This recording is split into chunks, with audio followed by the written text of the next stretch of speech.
दर्शन खातिर मंदिर में खाड़ करना।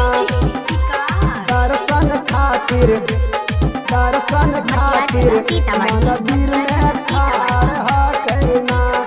Mix by Kiran recording studio हरदी मो खैरा जमुई।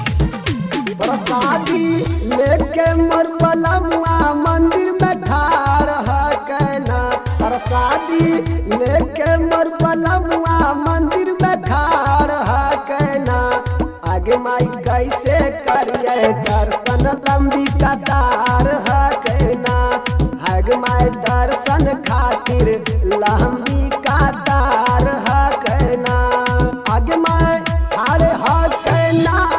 आगे माई खाड़ करना।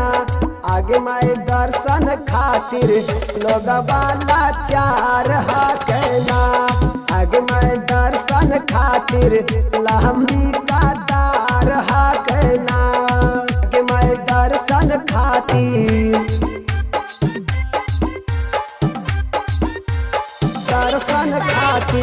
मंदिर में खाड़ करना। दर्शन खातिर मंदिर में खाड़ करना। माता रानी के महिमा अपरंपार कहना। माता रानी के महिमा अपरंपार कहना। अग मैं दर्शन खातिर लोगवा सब खाड़ कहना। अग मैं दर्शन खातिर लंबी कतार कहना। अग मैं खाड़ कहना।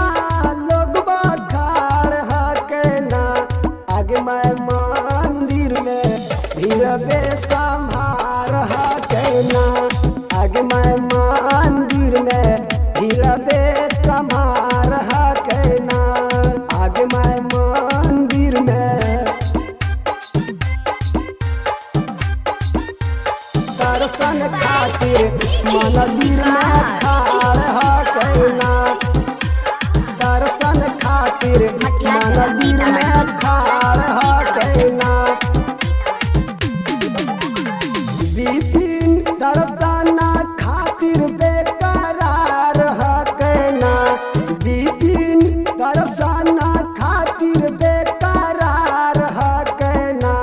दर्शन खातिर मंदिर में खाड़ कहना।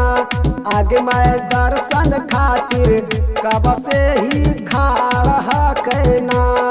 आगे मैं दर्शन खातिर मैं खाड़ कहना। लोगवा खाड़ कहना। आगे मैं मैया चरनिया छुबे लोगवा खाड़ कहना।